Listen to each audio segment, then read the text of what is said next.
ലോകത്തിന്റെ പരമോന്നത നീതിപീഠമായ സുപ്രീം കോടതിയിൽ ജഡ്ജിയായിരുന്ന ജസ്റ്റിസ് കുര്യൻ ജോസഫ്.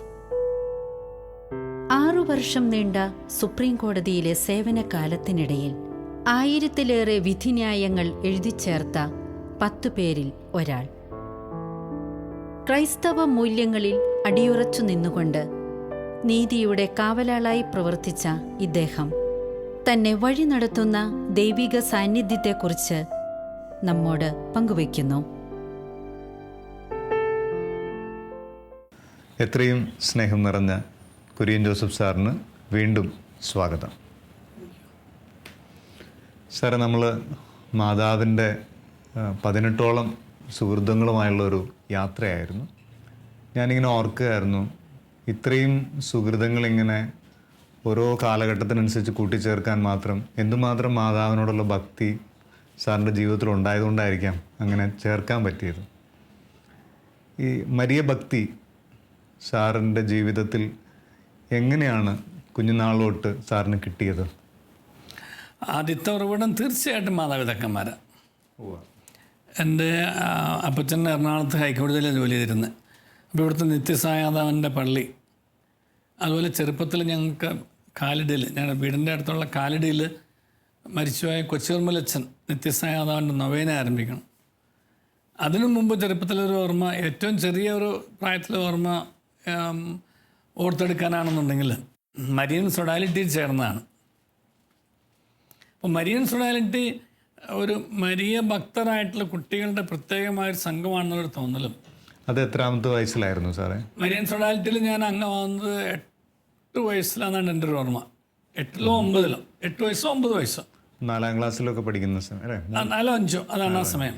അപ്പോൾ 10 വയസ്സായിരിക്കും മാക്സിമം, 10 വയസ്സായിരിക്കും.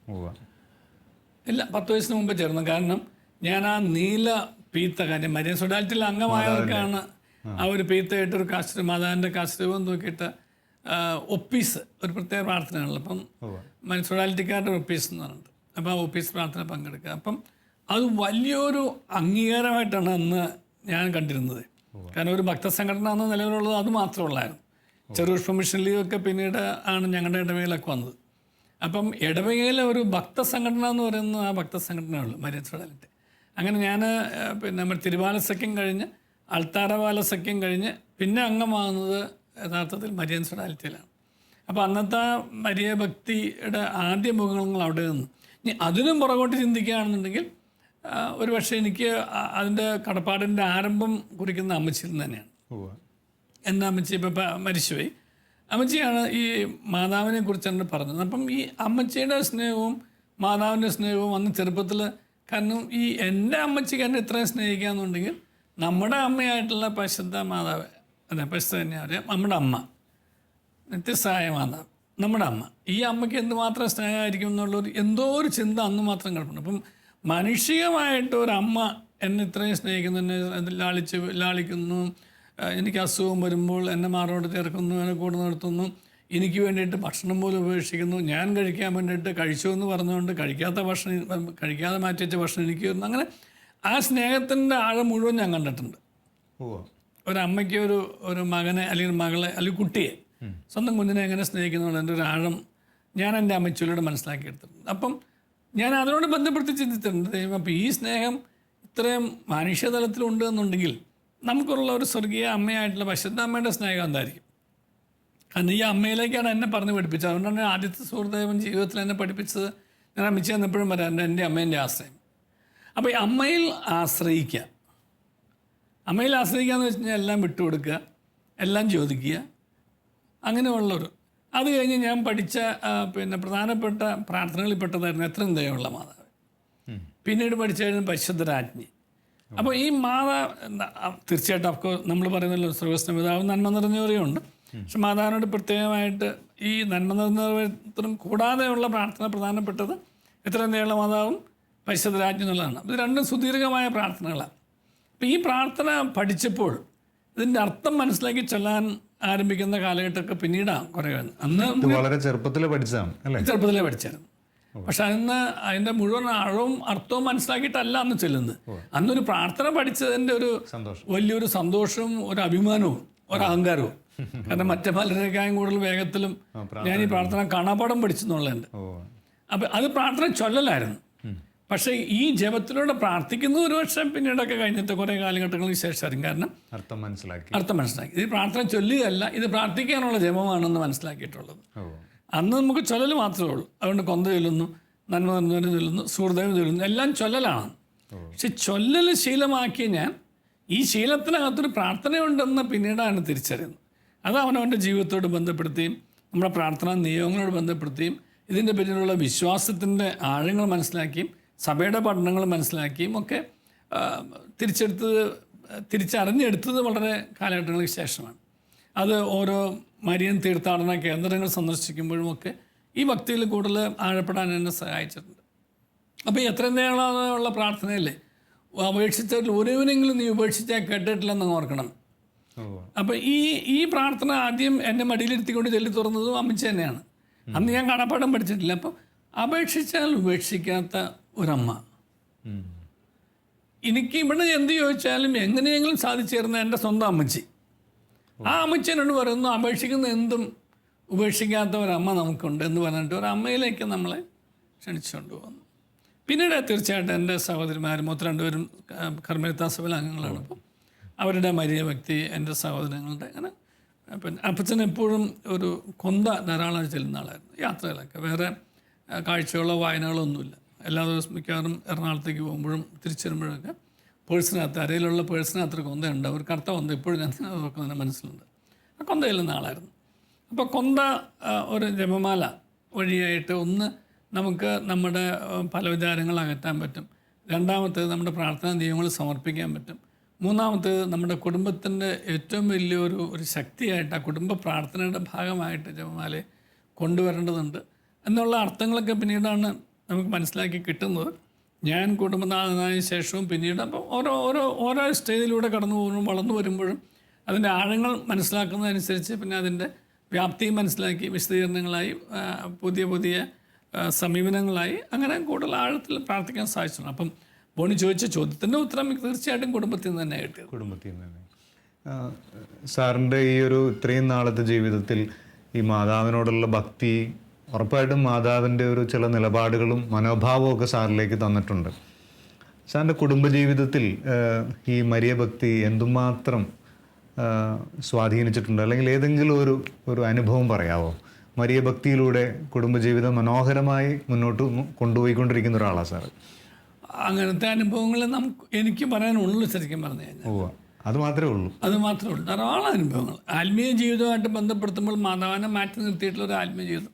ഞാൻ പറഞ്ഞ ജീവിതത്തിൻ്റെ പ്രധാനപ്പെട്ട എൻ്റെ 2 ശക്തി സ്രോതസ്സുകൾ, ഒന്ന് പരിശുദ്ധ കുർബാനയും 2 പരിശുദ്ധ അമ്മയുമാണ്.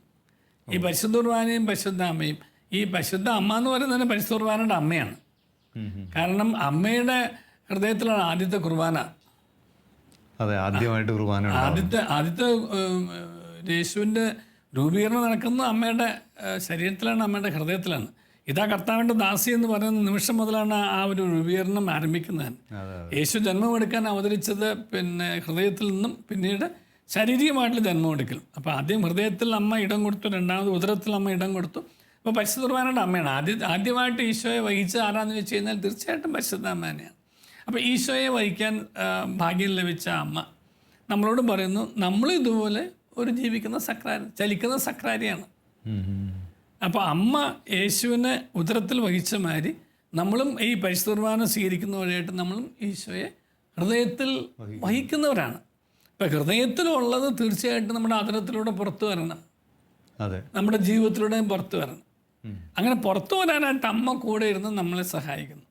നമ്മുടെ ഹൃദയത്തിന് എന്തെങ്കിലും ഒരുക്കക്കുറവുണ്ടെങ്കിലും അമ്മ ഒന്ന് നിർത്തിക്കോളും. മറിയന്ത്രേസ്യ അമ്മ പറയുന്നുണ്ടല്ലോ, അമ്മ എനിക്ക് ഈശോയെ സ്വീകരിക്കാൻ തക്കൊണ്ട് എൻ്റെ ഹൃദയം പൂർണ്ണമായിട്ട് ഒരുക്കമല്ല എന്ന് എനിക്കറിയാം.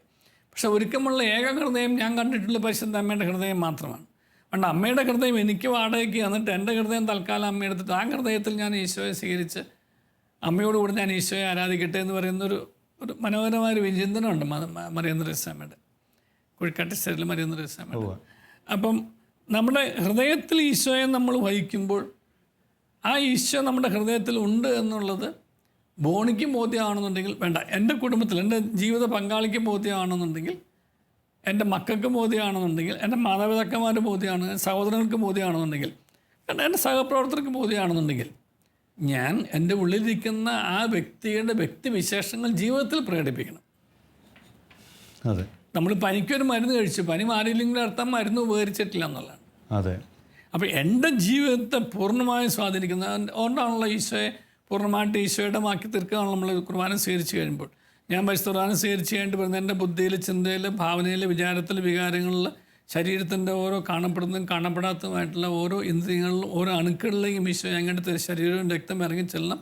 അവിടെയുള്ള അശുദ്ധി മാറ്റി വിശുദ്ധി ഉണ്ടാവണം, അജ്ഞതമായിട്ട് ജ്ഞാനം ഉണ്ടാവണം, അസുഖമാക്കി സൗഖ്യം ഉണ്ടാവണം, അസ്വസ്ഥത മാറ്റി സ്വസ്ഥത ഉണ്ടാവണം, അവിശ്വാസം മാറ്റി വിശ്വാസം ഉണ്ടാവണം, അവിശ്വസ്തത മാറ്റി വിശ്വാസത ഉണ്ടാവണം, ആസക്തി മാറ്റി അടക്കമൊതുക്കം ഉണ്ടാവണം. അങ്ങനെ ഒട്ടേറെ ഈശോയോട് ഞാനിങ്ങനെ എന്നിലെ ആ തിന്മകൾ മാറ്റി നന്മകൾ കൊണ്ട് അല്ലെങ്കിൽ പുണ്യങ്ങൾ കൊണ്ട് നിറയ്ക്കണം എന്നുള്ളൊരു പ്രാർത്ഥന ഉണ്ട് അതിനകത്ത്. അപ്പം അത് നിറഞ്ഞു കഴിയുമ്പോൾ പിന്നെ എന്താ ഉണ്ടാവണം? നിറഞ്ഞെന്നുള്ളതിൻ്റെ അർത്ഥം എന്താ? നിറഞ്ഞതിൻ്റെ അർത്ഥം എന്നുള്ളത് ആ നിറഞ്ഞ വ്യക്തിയിൽ ആരെയാണോ നമ്മൾ നിറച്ചിരിക്കുന്നത് ആ വ്യക്തിയുടെ സ്വഭാവ വിശേഷങ്ങൾ പ്രകടമാണ്, പുറത്തേക്ക് വരണം. അവിടെയാണ് നമ്മുടെ നന്മ, നമ്മുടെ സ്നേഹം, നമ്മുടെ ക്ഷമ, നമ്മുടെ മറക്കൽ, നമ്മുടെ പൊറുക്കൽ, നമ്മുടെ ചെറുതാവൽ, നമ്മുടെ ഒതുങ്ങി കഴിയൽ, ഒതുങ്ങി മാറൽ, ഒഴിഞ്ഞു മാറൽ, വിട്ടുകൊടുക്കൽ, വിട്ടുവീഴ്ച, ഇതെല്ലാം നമ്മൾ ജീവിക്കുന്ന യേശു വ്യക്തിത്വത്തിൻ്റെ പ്രകടനങ്ങളാണ്. ആ യേശു വ്യക്തിത്വത്തിൻ്റെ പ്രകടനങ്ങളാണ് ആദ്യമായിട്ട് അമ്മ കാണിച്ചത്. നമ്മൾ ധ്യാനിച്ച മരിയൻ സുഹൃത്തുക്കൾ എന്ന് പറയുന്നത് അപ്രകാരം ഈശോയെ സ്വീകരിച്ച പരിശുദ്ധ അമ്മയുടെ ജീവിതത്തിൽ അമ്മയ്ക്കുണ്ടായ യേശുവിൻ്റെ പ്രകടനങ്ങളാണ് മുഴുവൻ നമ്മൾ ധ്യാനിച്ചത്. ഈ 18 സുഹൃത്തുക്കളോട് ധ്യാനിച്ച മുഴുവൻ ആഴമേറിയ മൗനം തുടങ്ങി ചെറിയ കാര്യങ്ങളിൽ പോലുള്ള പരിപൂർണത വരെയുള്ള 18 സുഹൃത്തുക്കളോട് നമ്മൾ ധ്യാനിച്ച മുഴുവനായിരുന്നു. ഈശോയെ ഹൃദയത്തിൽ ആദ്യവും പിന്നീട് ഉദരത്തിലും സ്വീകരിച്ച പരിശുദ്ധ അമ്മയെപ്പോലെ എല്ലാ ദിവസവും പരിശുദ്ധ കുർബാനയിൽ ഹൃദയത്തിൽ സ്വീകരിക്കുന്ന ഈശോയെ സ്വീകരിക്കുന്ന ഞാൻ എന്നിലൂടെ എൻ്റെ ചുറ്റുപാടുമുള്ളവർക്കും, ഞാൻ ബന്ധപ്പെടുന്നവർക്കും, ഞാൻ സംസാരിക്കുന്നവർക്കും, ഞാൻ ഇടപെടുന്നവർക്കും, എന്നെ കണ്ടുമുട്ടുന്നവർക്കും, ഞാൻ കണ്ടുമുട്ടുന്നതിലേക്കെല്ലാം ഒരു ഈശോയെ പ്രദാനം ചെയ്യാൻ കഴിയണം. അതുകൊണ്ടാണ് ആ മരിയൻ സൊഡാലിറ്റിയുടെ ഒരു മനോഹരമായ ഓഫീസ് പ്രാർത്ഥനയിൽ ഒരു പ്രാർത്ഥന മനസ്സിലായി. ഈശോയ്ക്ക് ഇന്ന് ഇവിടെ നടക്കാനായിട്ട് എൻ്റേതല്ലാത്ത കാലുകളില്ല, ഈശോയ്ക്ക് ഇന്നിവിടെ ചലിക്കാനായിട്ട് എൻ്റേതല്ലാത്ത കൈകളില്ല, ഈശോയ്ക്ക് ഇന്ന് സംസാരിക്കാനായിട്ട് എൻ്റേതല്ലാത്ത നാവില്ല, ഈശോയ്ക്ക് കാണാനായിട്ട് എൻ്റേതല്ലാത്ത കണ്ണുകൾ, ഈശോയ്ക്ക് എൻ്റേതല്ലാത്ത കാതുകളില്ല. അപ്പോൾ എൻ്റെ കണ്ണും കാതും കൈകളും കാലുകളും ശരീരം അത് ഈശോയെയാണ് ഈ ഭൂമിയിൽ അവതരിപ്പിക്കുന്നത് എന്നുള്ള ചിന്ത ആ കൊച്ചു പ്രാർത്ഥനകളുടെ കൊച്ചു ഓഫീസിലൂടെ പിന്നീട് അത് ക്രിസ്ത്യൻ ലൈഫ് കമ്മ്യൂണിറ്റി എന്നുള്ള CLC ആയിട്ട് മാറി. പക്ഷേ ആദ്യം പറഞ്ഞത് മരിയൻ സൊഡാലിറ്റിയായിരുന്നു. മാതാവിൻ്റെ ഭക്തി സവിശേഷമായിട്ട് എടുത്തിട്ടുള്ള ഒരു ഏക ഭക്തസംഘടനയായിരുന്നു അന്നത്തേത്. പിന്നീട് ഒത്തിരി ഭക്തസംഘങ്ങളുണ്ടായി. ഞാൻ പല ഭക്തസംഘങ്ങളിലും പിന്നീട് അംഗമാണ്. സലേഷ്യൻ സഭയുടെ ഇതുപോലെ തന്നെ മരിയ ഭക്തിയിൽ വളർന്നു വരുന്ന ഒരു സമൂഹമാണ്. അതുപോലെ മരിയൻ സംഘം, പല മരിയൻ സഖ്യങ്ങളിലും ഞാൻ വളരെ ആഴത്തിൽ ഇടപെടുന്നുണ്ട്. നമ്മുടെ കഞ്ചിക്കോട്ട് റാണി സഹോദരിയുടെ ഭവനത്തിലുള്ള കഞ്ചിക്കോട്ട് മരിയൻ ശുശ്രൂഷ, അതിൻ്റെ അകത്ത് ഒരു അംഗമാണ് ഞാൻ. ആ മരിയൻ ശുശ്രൂഷയുടെ സംഘാടകരിലും കൂട്ടമുള്ള ഒരു അംഗമാണ് അതിനകത്ത്. ഞാൻ ഇതിനു മുമ്പ് സൂചിപ്പിച്ച മാതിരി അവിടെ നിന്നാണ് ഈ മരിയൻ സുഹൃത്തുക്കളുടെ ചിന്ത ആരംഭിക്കുന്നത് പോലും. ഓരോരുത്തർ പറഞ്ഞ് അന്നൊരു കൃത്യവും വ്യക്തമായിട്ട് അതുവരെയും നമ്മൾ മാതാവിനോടുള്ള ഭക്തി എന്ന് പറഞ്ഞിരുന്നു. പക്ഷേ ആ ഭക്തിയുടെ സവിശേഷതകൾ എന്നുള്ള രീതിയിൽ കഞ്ചിക്കോട്ട് ശുശ്രൂഷയുടെ ഭാഗമായിട്ട് അബ്രഹാം കടിയക്കുഴിയച്ഛനെ ആരംഭിച്ച മരിയൻ ധ്യാനങ്ങളിലാണ് ആദ്യത്തെ 7 സുഹൃത്തുക്കളും ഞാൻ പഠിച്ചെടുത്തതും മനസ്സിലാക്കിയെടുത്തതും ജീവിതത്തിൽ അത് പ്രാവർത്തികമാക്കാൻ ആരംഭിച്ചതും തുടർന്നാണ് ഓരോ മരിയൻ സുഹൃത്തുക്കൾ കൂട്ടിച്ചേർത്ത് വന്നത്. അപ്പം മാതാവ് ഇപ്രകാരം നമ്മുടെ ഓരോരുത്തരുടെയും ജീവിതത്തിൽ ഇടപെടുന്നത് നമ്മിലൂടെ പുത്രനെ ലോകത്തിന് പരിചയപ്പെടുത്താൻ വേണ്ടിയിട്ടാണ്. അമ്മയ്ക്ക് അത് മാത്രമേ ഉള്ളൂ, അമ്മയെ വെളിവാക്കാനല്ല. അമ്മ പറയുന്നത് മകനെ ലോകത്തിന് കാണിച്ചു കൊടുക്കണം. അമ്മ പറയുന്നത് എന്താ? അവൻ പറയുന്നത് ചെയ്യാനാണ്, അല്ലാതെ പോയി വെള്ളം നിറച്ചോളാൻ അമ്മ പറഞ്ഞില്ല. അമ്മ പറയുന്നത് മകൻ പറയുന്നത് ചെയ്യാനായിട്ടാണ്. അപ്പം എന്നെ മകനിലേക്ക് അടുപ്പിക്കുന്ന ഒരു വലിയ വഴിയും ഒരു വഴികാട്ടിയുമായിട്ട് പരിശുദ്ധ അമ്മ എൻ്റെ ജീവിതത്തിൽ, ഞങ്ങളുടെ കുടുംബത്തിലൊക്കെ വലിയ സ്വാധീനം ചെലുത്തിയിട്ടുണ്ട്. മറിയം വഴിയും വഴികാട്ടിയുമാണ്. ഈശോയിലേക്കുള്ള വഴിയും ഈശോയിലേക്കുള്ള വഴി കാട്ടിത്തരുന്ന വ്യക്തിയുമാണ്. ഈ മരിയഭക്തി ധാരാളം സുഹൃത്തുക്കളിലേക്ക് നയിക്കുകയും അത് ഈശോയുടെ പ്രവൃത്തിയായിട്ട് കുടുംബജീവിതത്തിൽ വെളിപ്പെടുകയും ചെയ്തു. അതിന്നും തുടർന്നുകൊണ്ടിരിക്കുന്നു. തീർച്ചയായിട്ടും തുടർന്നുകൊണ്ടിരിക്കുന്നു. ഈ മക്കളിലേക്കൊക്കെ ഞാൻ പറഞ്ഞു കൊടുത്താൽ അത് തന്നെയാണ്. പരിശുദ്ധാമ്മയുടെ ഒരു ഭക്തി എന്ന് പറയുന്നത്, നമ്മൾ ജപമാല സമർപ്പിക്കുമ്പോൾ പ്രത്യേകിച്ചും ആ ഒരു ഭക്തിയാണ് നമ്മൾ അനുസ്മരിക്കുക. പരിശുദ്ധ അമ്മയോട് പിന്നെ പ്രാർത്ഥിച്ചിട്ട് പരിശുദ്ധ അമ്മയോട് ദൈവദൂതൻ പറഞ്ഞതും പരിശുദ്ധ അമ്മയുടെ അഭിവാദനവും എല്ലാം കൂടി ചേർത്തിട്ടാണ് നന്മ നടന്നാൽ മതി എന്നുള്ള പ്രാർത്ഥന. അപ്പോൾ ആ പ്രാർത്ഥനയോട് കൂട്ടി ചേർത്ത് കഴിഞ്ഞിട്ട് ഈ മക്കൾക്ക് ഈ അമ്മ അവരുടെ വെന്തിക ധരിക്കാൻ കൊടുത്തപ്പോഴും അവർ മാതാവിനോടുള്ള ഭക്തിയിൽ വളർന്നു വരാനായിട്ട് ജപമാല ധരിക്കുമ്പോഴും എല്ലാം ഈ പ്രകാരം നമുക്കൊരു മാതാവിൻ്റെ വലിയൊരു സംരക്ഷണം, ഒരു കരുതൽ, ഒരു കാവൽ. അമ്മയെ മക്കളെ പൊതിഞ്ഞ് കാത്തു സൂക്ഷിച്ചോളണം. ലോകത്തിൻ്റെ തിന്മയിലേക്കോ ലോകത്തിൻ്റെ അഴുക്കിലേക്കോ ലോകത്തിൻ്റെ പാപങ്ങളിലേക്കോ ഒന്നും പോകാതെ അമ്മ പൊതിഞ്ഞ് സൂക്ഷിച്ചാൽ ഒരാപത്തും വരില്ല. ഇപ്പം നമ്മളിപ്പോൾ എന്തെങ്കിലും പേടി വരുമ്പോൾ നമ്മൾ അമ്മയുടെ അടുത്തേക്കല്ലേ ചെല്ലുന്നത്. അപ്പോൾ നമ്മൾ ഉടനെ മറുപടി കെട്ടിച്ചേർത്ത് പിടിക്കുന്നു, അല്ലെങ്കിൽ ആരാണെങ്കിലും പോലും. അപ്പോൾ നമ്മുടെ പേടി അങ്ങ് പോവുക. കാരണം നമ്മൾ ആരിൽ ആശ്രയിക്കുന്നു ആ വ്യക്തി നമ്മുടെ പേടി ഏറ്റെടുത്തുന്നതിൻ്റെ അർത്ഥം. അപ്പോൾ ഈ അമ്മയിൽ ഇപ്രകാരം ആശ്രയിക്കുന്ന വഴിയായിട്ട് മകനിൽ നിന്നും മാറാതെ എപ്പോഴും ഈശോയോട് ചേർത്ത് നിർത്താൻ കഴിയുന്ന വലിയ അർത്ഥം. അപ്പോൾ അതാണ് ഞാൻ മക്കൾക്ക് കൊടുത്തിട്ടുള്ള സംബന്ധിച്ചത്. ഇതാണ് ഒരു ജപമാല ചൊല്ലുക അല്ലെങ്കിൽ അനുദിനം ചൊല്ലുക എന്നുള്ളൊരു വെറും ഒരു കടമയോ ഒരു കർത്തവ്യവുമായിട്ട് എടുക്കാതെ അത് സ്നേഹത്തിൻ്റെ സ്വാതന്ത്ര്യമായി കണ്ടുകൊണ്ട് പരിശുദ്ധ അമ്മയോട് ഒരു ദിവസത്തിൻ്റെ അവസാന ദിവസത്തിൽ സാധിക്കുന്ന അത്രയും സമയങ്ങളുണ്ട്. ഞാനൊക്കെ ഒട്ടേറെ 14-15 ജപമാല വലിയ ദിവസങ്ങളുണ്ട് എൻ്റെ ജീവിതത്തിലുണ്ട്. അതൊന്നും അത്ര വലിയൊരു ബുദ്ധിമുട്ടുള്ള കാര്യങ്ങളൊന്നുമല്ല. വളരെ അനായാസകരമായിട്ട് ചെയ്യാവുന്ന ഒരു സംഭവം മാത്രം. സമയം കിട്ടുന്ന സമയത്ത് ജപമാല ചൊല്ലാന്ന് മാത്രമേ ഉള്ളൂ, വേറെ ഒന്നും ചെയ്യാനില്ലാത്തപ്പോൾ. ഞാൻ എൻ്റെ യാത്രകളിൽ ഒരിക്കൽ പോലും വേറെ പുസ്തകങ്ങൾ വായിക്കാനൊന്നും എന്നേ വരെ അപൂർവം 1-2 അവസരങ്ങൾ മാത്രം വളരെ അടിയന്തരമായിട്ട് വായിക്കേണ്ട 1-2 കാര്യങ്ങൾ വായിച്ചതൊന്നുമില്ലാതെ എൻ്റെ യാത്രകൾ പ്രധാനമായിട്ടും ഞാൻ ജപമാല ചൊല്ലുക. കാരണം യാത്ര ചെയ്യുമ്പോൾ ജപമാല ചൊല്ലിക്കൊണ്ടിരിക്കും. യാത്രയും ധാരാളം ജപമാലകൾ ചൊല്ലാനായിട്ട് എനിക്ക് ഒത്തിരി ഭാഗ്യം കിട്ടിയിട്ടുണ്ട്. അപ്പം ഞാനൊരു സ്വകാര്യ അഭിമാനത്തോടെ പറയട്ടെ, അത് കണ്ടിട്ട് അടുത്തിരിക്കുന്നവർ ജപമാല കയ്യിലെടുത്ത് ചെല്ലാൻ ആരംഭിച്ചവരുണ്ട്.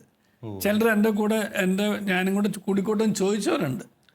അപ്പം അങ്ങനെ ഒരുമിച്ചിരുന്ന് ചൊല്ലിയവരൊക്കെ ഉണ്ട്. അപ്പം വലിയൊരു ധന്യമായൊരു അനുഭവമാണ്. കാരണം ആ സമയത്ത് നമ്മുടെ വിചാരവികാരങ്ങളൊക്കെ മാറ്റി വെച്ചുകൊണ്ട് സ്വസ്ഥമായിട്ട് നമ്മുടെ ജീവിത രഹസ്യങ്ങളിൽ ദൈവിക രഹസ്യങ്ങളും രണ്ടും കൂട്ടിച്ചേർത്ത് ധ്യാനിക്കാനും പ്രാർത്ഥിക്കാനും ഒരു ചിന്തയിൽ നമുക്ക് ഒരു ഭക്തിയിൽ ആഴപ്പെടാനും അമ്മ കൂടെ ഉണ്ടെന്നുള്ളൊരു സ്നേഹത്തോടെ അമ്മയുടെ കൈപിടിച്ചുണ്ട്. അപ്പോൾ ചെയ്തപ്പോൾ അടുത്തിരിക്കുന്നവർക്ക് പ്രചോദനം കൊടുക്കാനും പറ്റി ഒത്തിരി സഹായിച്ചു.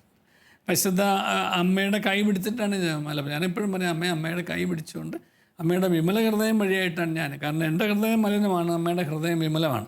അപ്പോൾ എൻ്റെ മലിന ഹൃദയത്തിൻ്റെ മാലിന്യങ്ങൾ നീക്കാൻ അമ്മയുടെ വിമല ഹൃദയത്തിന് സാധിക്കും എന്നുള്ളതുകൊണ്ട് അമ്മയുടെ കൈ പിടിച്ചുകൊണ്ട് അമ്മയുടെ വിമല ഹൃദയത്തിലൂടെ ഞാൻ ഈ ജപമാല ഈശോയ്ക്ക് സമർപ്പിക്കുന്നു എന്നുള്ള തുടക്കവും എൻ്റെ നിയോഗങ്ങൾ സമർപ്പിച്ചുകൊണ്ട്. കാരണം ഈ ജപമാലയുടെ ഓരോ ജപമണിയിലൂടെയും നമ്മൾ നമ്മുടെ ആശ്രയത്വവും ദൈവിക സാന്നിധ്യവും സ്മരിക്കുകയും അതോടൊപ്പം തന്നെ നമ്മുടെ ആത്മീയമായിട്ടുള്ളതും ഭൗതികമായിട്ടുള്ള നിയോഗങ്ങളെല്ലാം സമർപ്പിച്ച് പ്രാർത്ഥിക്കുകയൊക്കെ ചെയ്യാം. കാരണം ദൈവത്തെ വിളിച്ചപേക്ഷിക്കാൻ പറഞ്ഞിട്ടുണ്ട്. തെറ്റൊന്നുമില്ല നമ്മുടെ വിളിച്ചപേക്ഷിക്കുന്നുണ്ട്. എന്താവശ്യമുണ്ടെങ്കിലും ആ ആവശ്യങ്ങൾ നമുക്ക് നമ്മുടെ നന്മയ്ക്ക് ഉപകരിക്കുന്നതാണെന്നുണ്ടെങ്കിൽ തീർച്ചയായിട്ടും അമ്മയുടെ മധ്യസ്ഥം വഴിയായിട്ട് ഈശോ അത് കേൾക്കുവാനകത്ത്.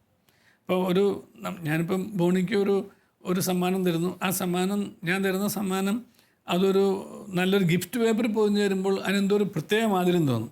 ഞാൻ തരുന്ന ഒരു സമ്മാനം വെറുതെ സമ്മാനമായിട്ടാകുന്നത് ഒരു പേന, ഒരു സമ്മാനം എന്ന് പറയലും ആ പേന ഞാനൊരു നല്ലൊരു ഗിഫ്റ്റ് റാപ്പറിൽ ഒരു ഗിഫ്റ്റ് പേപ്പറിൽ ഒന്ന് റാപ്പ് ചെയ്ത് അതിന് പൊതിഞ്ഞതിനല്ല വില, സമ്മാനത്തിനാണ് വില.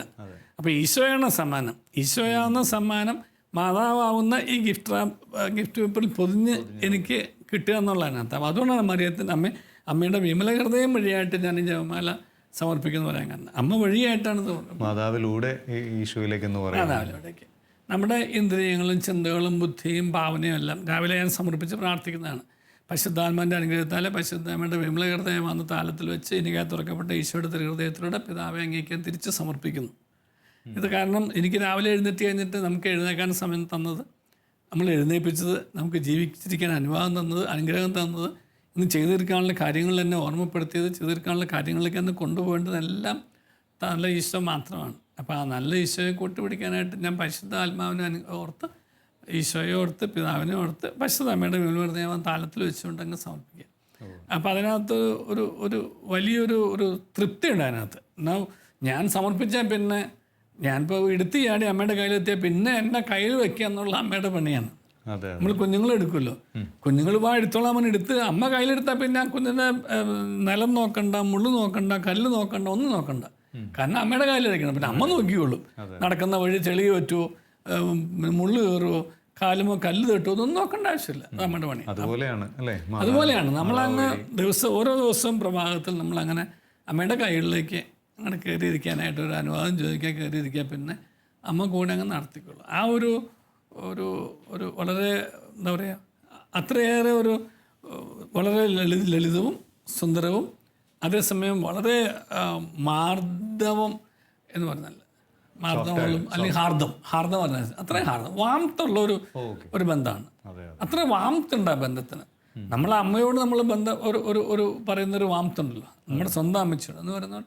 അതിനോടുള്ള ആ വാമത്ത് നമുക്ക് മക്കളെന്നുള്ള നിലയ്ക്ക് ആ ഒരു വാമത്ത് കാത്തു സൂക്ഷിക്കാൻ സാധിച്ചാൽ ഈ മരിയഭക്തി നമ്മളെ ചെന്ന് എത്തിക്കുന്നത് വളരെ ആഴമേറിയ ദൈവാനുഭവങ്ങളിലേക്കായിരിക്കും. അത് ജീവിത സാക്ഷ്യത്തിലേക്ക് എത്തിക്കും. കുടുംബത്തിൻ്റെ കാര്യം ചോദിച്ചില്ല. കുടുംബത്തിൽ നമ്മളെ ഒരു കുടുംബമാക്കി നിർത്തുന്ന കാര്യത്തിൽ പരിശുദ്ധ അമ്മയ്ക്ക് ഒത്തിരി പങ്കുവഹിക്കാനാണ്. ഇപ്പം നമ്മൾ വിവാഹം ചെയ്യുന്ന അവസരത്തിലെല്ലാം പരിശുദ്ധ അമ്മയുടെ കാനാല് മധ്യസ്ഥം പോലുള്ള കാനാല് അത്ഭുതത്തെക്കുറിച്ചാണ് മിക്കവാറും പിന്നെ കുർബാന മധ്യ വിവാഹാവസരത്തിൽ വായിക്കുന്നതൊക്കെ. കാരണം എന്താ, ആരംഭിക്കാൻ പോകുന്ന കുടുംബജീവിതത്തിൽ നിങ്ങളുടെ കുറവിലെ നിറവായിട്ട് ഈ അമ്മ കൂടെ ഉണ്ടാവുന്നുള്ള ഓർമ്മപ്പെടുത്തലും, ആ അമ്മയെ വിളിക്കാൻ മറക്കരുതെന്നുള്ള ഓർമ്മപ്പെടുത്തലും, ആ അമ്മ പറയുന്ന പോലെ നീ മകനോട് കൂടെ ആയിരിക്കാനുള്ള തീരുമാനം എടുക്കലും, ഇത് 3 കാര്യങ്ങളാണ് പ്രധാനമായിട്ടും ആ സുവിശേഷ ഭാഗത്ത് പറയുന്നത്. ഒരു വിവാഹ ജീവിതത്തിൻ്റെ, ദാമ്പത്യ ജീവിതത്തിൻ്റെ അല്ലെങ്കിൽ കുടുംബജീവിതത്തിൻ്റെ ഭദ്രതയും കുടുംബജീവിതത്തിൻ്റെ നിലനിൽപ്പും കുടുംബജീവിതത്തിൻ്റെ വളർച്ചയും കുടുംബജീവിതത്തിൻ്റെ ധന്യതയും എല്ലാം ഇപ്രകാരമുള്ള ഈ ഭക്തിയിലും ഈ ഓർമ്മപ്പെടുത്തലിലും അടങ്ങിയിട്ടുണ്ട് തന്നെ. അപ്പോൾ അമ്മ കുടുംബത്തെ ഒരുമിച്ചിരുന്നത് ദമ്പതികൾ തമ്മിലുള്ള ബന്ധത്തിലും ദമ്പതികളും മക്കളും തമ്മിലുള്ള ബന്ധത്തിലും. കാരണം ഈശോ ആർക്ക് വിധേയപ്പെട്ട് ജീവിച്ചെന്ന് പറയുന്ന മാതാപിതാക്കന്മാർക്ക് വിധേയപ്പെട്ട് ജീവിച്ചെന്നാണ്. ഈ മാതാപിതാക്കന്മാർക്ക് വിധേയപ്പെട്ട് ജീവിക്കാൻ തക്കവണ്ണം ആ മാതാവിനും പിതാവിനും ഒരു ആർജവത്വം ഉണ്ടാവണമല്ലോ. മാതാവിനും പിതാവിനും ആ ഗുണമില്ല എന്നുണ്ടെങ്കിൽ ഒരു മക്കളും വിധേയപ്പെട്ട് ജീവിക്കില്ല. അനുസരിച്ചങ്ങ് പോകും, കാരണമല്ല പറഞ്ഞു കേട്ടെ എന്നല്ലാതെ അതിനകത്തൊരു ഉൾക്കൊള്ളലുണ്ടാവില്ല. അപ്പം വിധേയത്വം എന്ന് പറയുന്നത് സ്നേഹത്തിൻ്റെ അടയാളമാണ്. മറ്റത് വെറും ഒരു ബ്ലൈൻഡായിട്ടുള്ള അനുസരണം മാത്രമാണ്. അറിഞ്ഞ വേണ്ടി ഞാൻ ചെയ്തേക്കാം എന്ന് മാത്രമേ ഉണ്ടാവുള്ളൂ. അതല്ല, നേരെ മറിച്ച് അപ്പനല്ലേ പറഞ്ഞത്, അമ്മയല്ലേ പറഞ്ഞത്, നമ്മുടെ അമ്മയല്ലേ, നമ്മുടെ അമ്മ എന്നുള്ള ആ സ്നേഹത്തോടെ അത് ഇഷ്ടപ്പെട്ടാലും ഇല്ലെങ്കിലും അമ്മ എന്നുള്ള ആ ഒരു വികാരത്തിൽ നിന്ന് അവരോട്. അതുപോലെ തന്നെയാണ് പരിശുദ്ധ അമ്മയ്ക്ക് കുടുംബജീവിതത്തെ പ്രകാരം ഒരുമിച്ച് കൊണ്ടുപോകാനായിട്ട് എല്ലാവരെയും കൂട്ടി നിർത്തിയിട്ട് നമ്മുടെ ഈശോയുടെ മരണശേഷം ശിഷ്യന്മാരെല്ലാവരും പിന്നെ നിരാശരായി. കാരണം കൂടെ ഉണ്ടായിരുന്നവൻ വിട്ടുപോയി. ഇപ്പം കൂടെ ഉണ്ടായിരുന്നവൻ്റെ ഒരു പിന്നെ ശാരീരിക സാന്നിധ്യം ഇല്ല. കം ഫോളോ മീ, വാ എൻ്റെ പിന്നാലെ വാ, ഞാൻ നിങ്ങളെ കൊണ്ടുപോകാം, എൻ്റെ കൂടെ നടക്കുക, അത് പറഞ്ഞുതരാം. ഓരോന്നും പറഞ്ഞു തരാനും ഓരോന്നും തിരുത്തി കൊടുക്കാനും ഓരോന്നും മനസ്സിലാക്കി കൊടുക്കാനും ഒക്കെ ഈശോയുടെ 3 വർഷം കൂടെ നടന്നവർക്ക് ഈശോ അങ്ങ് മരിച്ചു. ഇനിയിപ്പം നമ്മളെന്താ ചെയ്യുക? അപ്പോൾ പിന്നെ അവർ വിചാരിച്ചു അവരവരുടെ തലങ്ങളിലേക്ക് പോകാൻ വിചാരിച്ചു. ഉപേക്ഷിച്ച വള്ളങ്ങളിലേക്കും മലകളിലേക്കും അവർ തിരിച്ചുപോയി. അങ്ങനെ പോകുന്ന സമയത്തിട്ടാണ് മാതാവ് ഇടപെടുന്നത്. മാതാവ് ഇടപെട്ടിട്ടെന്ന് പറയുന്നത് അങ്ങനെ ഒരു കേവലം 3 വർഷത്തെ ജീവിതത്തിന് വേണ്ടിയിട്ടല്ല നിങ്ങൾ ഈശോയുടെ കൂടെ കൂടിയതും ഈശോ നിങ്ങളെ കൂടെ കൂട്ടിയതും. ഈശോയ്ക്ക് നിങ്ങളെക്കുറിച്ച് വലിയൊരു പദ്ധതിയുണ്ട്. ആ പദ്ധതി നിങ്ങളെ ഏൽപ്പിച്ചിട്ടുമുണ്ട്. പക്ഷെ അത് തിരിച്ചറിയാൻ പറ്റാത്തവണ്ണം നിങ്ങൾ ഒരു നിരാശയ്ക്കും വല്ലാത്തൊരു വേദനയിലും ദുഃഖത്തിലുമാണ്. അപ്പം നമ്മുടെ ജീവിതത്തിൽ വേദന, ദുഃഖം, നിരാശ ഉണ്ടാകുമ്പോഴെല്ലാം അത് കുടുംബത്തിൻ്റെ അന്തരീക്ഷത്തിലാണ് പ്രത്യേകിച്ചും. അവിടെ നമ്മൾ മാതാവിനെ വിളിച്ചു വരുത്തി കഴിഞ്ഞാൽ മാതാവ് ആദ്യം ചെയ്യുന്നത് ഒന്ന് കൂട്ടിയിരുത്തും. ഇന്ന് നമ്മുടെ കുടുംബത്തിൽ സത്യത്തിൽ നഷ്ടപ്പെട്ടുകൊണ്ട് വരിക്കുന്നത് മുഴുവൻ ഈ കൂടിയിരിക്കലാണ്. അപ്പൻ്റെ സമയത്ത് ഒന്ന് ഭക്ഷണം കഴിച്ചു, അമ്മ സമയത്തിന് ഭക്ഷണം കഴിച്ചു, എടുത്തു വെച്ചിട്ടുണ്ട്, കഴിച്ചിട്ട് കിടന്നു. മക്കളോട് പറഞ്ഞിട്ടുണ്ട് നിങ്ങൾ സമയമുള്ളപ്പോൾ ഒന്ന് എടുത്തു തരുന്നു, അവർക്ക് വേറെ താക്കോല് കൊടുത്തു. അങ്ങനെ ഒരു കൂടിയിരിക്കൽ ഇല്ല. ഈശോയുടെ സാന്നിധ്യവും ഈശോയുടെ അനുഗ്രഹം വെളിപ്പെടുത്തലും നടക്കുന്നത് കൂടിയിരിക്കുമ്പോൾ, കൂട്ടിച്ചേർത്തവനോട് കൂടിയിരിക്കുമ്പോൾ മാത്രമേ ഇപ്രകാരം ദൈവാനുഭവം ഉണ്ടാവുള്ളൂ. അപ്പോൾ കൂട്ടിച്ചേർത്തവനോട് കൂടെ ഇരിക്കാൻ തക്കവണ്ണം നമ്മളെ കൂട്ടിന് സഹായിക്കുന്നതാണ് പരിശുദ്ധ അമ്മയുടെ കുടുംബജീവിതത്തിലെ വലിയ സാന്നിധ്യം ഞാൻ കണ്ടിട്ടുള്ളത്. നമുക്ക് കൂട്ടിച്ചേർത്തത് ആദ്യം ദമ്പതികളെയാണ്, പിന്നീട് കൂട്ടിച്ചേർത്ത് തന്നത് മക്കളെയാണ്. അപ്പം നമുക്ക് കൂട്ടിച്ചേർത്തുന്ന ഒരു കുടുംബമായിട്ട്, കൂടുമ്പോൾ ഇമ്പമുള്ള കുടുംബമായിട്ട് നമുക്ക് തന്ന ആദ്യത്തെ ഒരു ശരീരവും ഒരു ശരീരവും ഒരു മനസ്സുമായിട്ട് കൂട്ടിച്ചേർത്ത് തന്ന ദമ്പതികളെയും അവരിലൂടെ ദൈവം അനുഗ്രഹിച്ചു തന്ന മക്കളെയും അവർക്ക് അന്ന് ജീവിത പങ്കാളികളോ കൊച്ചുമക്കളെയല്ല, ഒരു കുടുംബത്തെ ഒരുമിച്ച് കൂട്ടിച്ചേർത്ത് നിൽക്കുന്നത് എപ്പോഴും ഈ അമ്മയുടെ ഉത്തരവാദിത്വം. അതുകൊണ്ടാണ് എവിടെ കുടുംബ പ്രാർത്ഥനയുടെ ഭാഗമായിട്ട് നമുക്ക് എപ്പോഴും ജപമാലയുണ്ട്. പരിശുദ്ധ അമ്മയെ അനുസ്മരിക്കും. കാരണം ഈ അമ്മയാണ് നമ്മളെ കൂട്ടിച്ചേർത്ത് നിർത്തിയിട്ട് നമ്മുടെ കുടുംബ ജീവിതത്തിൽ ദുഃഖങ്ങളും വേദനകളും സങ്കടങ്ങളും ആകുലതകളും ഇല്ലാത്ത ഏതെങ്കിലും ജീവിതമുണ്ട്. ഏത് കുടുംബത്തിലുണ്ടാവും. എത്ര സമ്പത്തുള്ളവരാണെങ്കിലും എത്ര ഉന്നത പദവികൾ വഹിക്കുന്നവരാണെങ്കിലും ഏതെല്ലാം തരത്തിലുള്ള സ്ഥാനമാനങ്ങളുള്ളവരാണെങ്കിൽ പോലും അവരുടെ എല്ലാം ജീവിതത്തിൻ്റെ കുടുംബജീവിതത്തിൻ്റെ ഭാഗമായ സംഘർഷങ്ങളും വേദനകളും ദുഃഖങ്ങളും ഒക്കെ അമർഷങ്ങളും ഒക്കെ കാണും. സ്വാഭാവികമാണ് മനുഷ്യ ജീവിതത്തിൻ്റെ ഭാഗമായിട്ട്. പക്ഷേ അതിനകത്തുള്ള ദൈവിക ഇടപെടൽ മനസ്സിലാക്കാനായിട്ട് ഈ കൂട്ടിച്ചേർത്തവനോട് കൂട്ടിച്ചേർത്ത് നിർത്തുന്ന പരിശുദ്ധ അമ്മ വന്നു കഴിയുമ്പോൾ അതിനകത്തുനിന്നെല്ലാം എനിക്ക് ഉരുത്തിരിയുന്ന വെളിപ്പെടുന്ന പുതിയൊരു ധൈര്യവും പുതിയൊരു സന്തോഷവും പുതിയൊരു ഉണർവും കിട്ടും. കാരണം അമ്മ പരിശുദ്ധാത്മാവിനെ വിളിച്ച് നിറച്ചിരുന്നു മാത്രമല്ല അതിനകത്ത്. അപ്പോൾ അമ്മയുടെ ഒരു ഉത്തരവാദിത്വം എന്ന് പറയുന്നത് എല്ലാവരും കൂട്ടി നിർത്തുക എന്നുള്ളതാണ്. ദൈവം സ്ഥാപിച്ച ബന്ധങ്ങളിൽ ഉറപ്പിക്കലാണ് പരിശുദ്ധ അമ്മയുടെ ഏറ്റവും വലിയ കുടുംബജീവിതത്തിൽ ഞാൻ കണ്ടിട്ടുള്ള ഇടപെടൽ എന്ന് പറയുന്നത്. ദമ്പതികളുടെ ഇടയ്ക്കാണെങ്കിലും മക്കളുമായിട്ട് ചേർന്നിട്ടാണെങ്കിലും മാതാപിതാക്കന്മാർ കണ്ടിട്ടുള്ള സഹോദരങ്ങളെ കുടുംബത്തെ ഒരുമിച്ച് ചേർത്തെടുത്ത്. അപ്പോൾ ആ ഒരുമിച്ച് ചേർന്ന് നിൽക്കുമ്പോൾ മാത്രമേ നമുക്ക് നമ്മുടെ ഈ സന്തോഷങ്ങളെ വിശദീകരിക്കാനും സങ്കടങ്ങളിൽ ആശ്വാസം കിട്ടാനും ഉദ്യമങ്ങളെ ആസ്വദിക്കപ്പെടാനും പ്രയത്നങ്ങളെ അനുഗ്രഹിക്കപ്പെടാനും ഒക്കെ സാധിക്കുകയുള്ളൂ. അത് സാധിക്കണമെന്നുണ്ടെങ്കിൽ ദൈവത്തിൻ്റെ ആ ഒരു ദൈവത്തിൻ്റെ പേരിലുള്ള കൂട്ടായ്മ കൂട്ടിച്ചേർന്ന് ഇരിക്കണം. അങ്ങനെ കൂട്ടിച്ചേർക്കാണ്ട് പരിശുദ്ധാത്മ സഹായിക്കും. അപ്പം ഞാൻ എപ്പോഴും പറയും, നമുക്കൊരു കുടുംബമായിട്ട് എപ്പോഴെങ്കിലും ദിവസത്തിൽ ഒരു പ്രാവശ്യമെങ്കിലും ഒരുമിച്ച് കൂടാൻ സാധിക്കണം. ഒരു പ്രാവശ്യമെങ്കിലും. ഇന്നത്തെ എല്ലാ തിരക്കുകളും ബഹളങ്ങളൊക്കെ വന്നാൽ പോലും എപ്പോഴെങ്കിലും ഒരു 5 മിനിറ്റ് അല്ലെങ്കിൽ 10 മിനിറ്റ്. അത് 5 മിനിറ്റ് 10 മിനിറ്റ് എന്ന് പറയുന്നത് ഈ ഷിഫ്റ്റ് ഉള്ളവരുടെ കാര്യത്തിലാണ്. പക്ഷേ മറ്റു ഉത്തരവാദിത്തങ്ങളില്ലാത്തവരാണെങ്കിൽ തീർച്ചയായിട്ടും ദിവസത്തിൻ്റെ അവസാനം പരിശുദ്ധ അമ്മയോട് ചേർന്ന് ഈശോയുടെ മുമ്പിലിരുന്നുകൊണ്ട് ദിവസത്തിൽ കിട്ടിയ അനുഗ്രഹങ്ങളെ ഓർക്കാനും അനുഗ്രഹങ്ങൾക്ക് നന്ദി പറയാനും വന്ന പാകപ്പിഴകൾക്ക്, പാകം തെറ്റിപ്പോയതാണ് പാകപ്പിഴ, അല്ലെങ്കിൽ താളം തെറ്റിപ്പോയതാണ് താളപ്പിഴ, അല്ലെങ്കിൽ ചെയ്യാതെ വിട്ടുപോയ നന്മകളാണ് എന്തുകൊണ്ട് അവയെല്ലാം ഓർത്തെടുക്കാനും അവ ഇനി മേലിൽ സംഭവിക്കാത്ത വണ്ണം ആ സാഹചര്യങ്ങളെ ഉപേക്ഷിക്കാനും പുതിയ സാഹചര്യങ്ങളോട് നടന്നു പോകാനൊക്കെ ആയിട്ട് അമ്മയോട് പറഞ്ഞ് നമുക്ക് എപ്പോഴും കൊണ്ട്. അപ്പോൾ അങ്ങനെയാണ് അപേക്ഷിച്ചാൽ ഉപേക്ഷിക്കാത്തത്. എന്നിട്ട് ഈ പരിശുദ്ധ രാജ്യം എന്നുള്ള ജപമുണ്ടല്ലോ, ആ ജപത്തിൻ്റെ അവസാനം നമ്മൾ എന്താ പറയുന്നത്? ഞങ്ങളുടെ പ്രവാസത്തിന് ശേഷം അങ്ങയുടെ ഉദരത്തിൻ്റെ ഫലമായ ഈശോയെ ഞങ്ങൾക്ക് കാണിച്ചു തരണം. പരിശുദ്ധ അമ്മയുടെ പണി അതാണ്, ഈശോയെ കാണിച്ചു തരണം. കാരണം ഈശോ വന്നു കഴിയുമ്പോഴേ ഈ കുറവുകളെല്ലാം നിറവുകളാവുകയുള്ളൂ. അമ്മയായിട്ട് പ്രവർത്തിക്കുന്നതല്ല, അമ്മ ഈശോയോട് പറഞ്ഞ് പ്രവർത്തിക്കുന്നതാണ്. അപ്പോൾ പരിശുദ്ധ അമ്മയുടെ ഒരു മധ്യസ്ഥത്തിൻ്റെ പ്രത്യേകത അതാണ്. കാരണം ജീവിച്ച് കാണിച്ചു തന്ന ആ ഒരു ജീവിതം, ഈശോയുടെ ജീവിതത്തിൽ നമുക്ക് പകർത്തി തന്ന ഒരാളാണ്. വിശുദ്ധന്മാരുടെ റോള് അത് തന്നെയാണ്. പക്ഷേ ആ പരിശുദ്ധാമ്മയുടെ ജീവിതം കഴിഞ്ഞിട്ട് നമുക്ക് മറ്റ് വിശുദ്ധരെ മനസ്സിലാക്കാൻ സാധിക്കും. കുറെ കൂടി അല്ല, വിശുദ്ധന്മാരുടെ ആദ്യത്തെ വിശുദ്ധ എന്ന് പറയാം ഒന്ന്. രണ്ടാമത്തെ ഈ അമ്മയിലൂടെയാണ് എല്ലാവരും വിശുദ്ധരായി തീർന്നത്. കാരണം ഈ അമ്മയുടെ ജീവിതമാണ് മാനുഷികമായിട്ട് അനുകരിക്കാൻ ശ്രമിച്ചത് മുഴുവൻ. ഈശോയെ സ്വായത്തമാക്കിയ സ്വന്തമാക്കിയ ഈശോയുടെ രക്തവും ശരീരവും പങ്കിട്ട പരിശുദ്ധ അമ്മയുടെ ജീവിതത്തിലൂടെയാണ് എല്ലാ വിശുദ്ധരും കടന്നു പോയിട്ടുള്ളത്. അത് എല്ലാ വിശുദ്ധരുടെ ജീവിതത്തിനും പരിശോധിച്ചാൽ നമുക്ക് കാണാൻ സാധിക്കും. ഈ മരിയ ഭക്തിയാണ് അവരെ വിശുദ്ധമായൊരു ജീവിത മുറയിലേക്ക് നയിച്ചത്. കുഞ്ഞുനാൾ തൊട്ട് സാറിൻ്റെ കുടുംബത്തിൽ നിന്ന്, അമ്മയിൽ നിന്ന് കിട്ടിയ മരിയ ഭക്തി അത് സാറിൻ്റെ കുടുംബജീവിതത്തെ എത്രമാത്രം ഇമ്പമുള്ളതാക്കി തീർത്തു, മാതാവിൻ്റെ സ്വാധീനം എന്തുമാത്രമായിരുന്നു എന്നാണ് സാർ വളരെ വിശാലമായിട്ട് പങ്കുവച്ചത്. ഇനിയും കുറച്ച് കാര്യം കൂടി ചോദിക്കാനുണ്ട്. പക്ഷേ നമ്മുടെ സമയത്തിൻ്റെ പരിമിതി മൂലം നമുക്ക് ഈ എപ്പിസോഡ് കൺക്ലൂഡ് ചെയ്യാം. അടുത്ത എപ്പിസോഡിൽ കൂടുതൽ ചോദ്യങ്ങൾ ചോദിക്കാം. സ്നേഹത്തോടെ സാറിന് നന്ദി പറയുന്നു.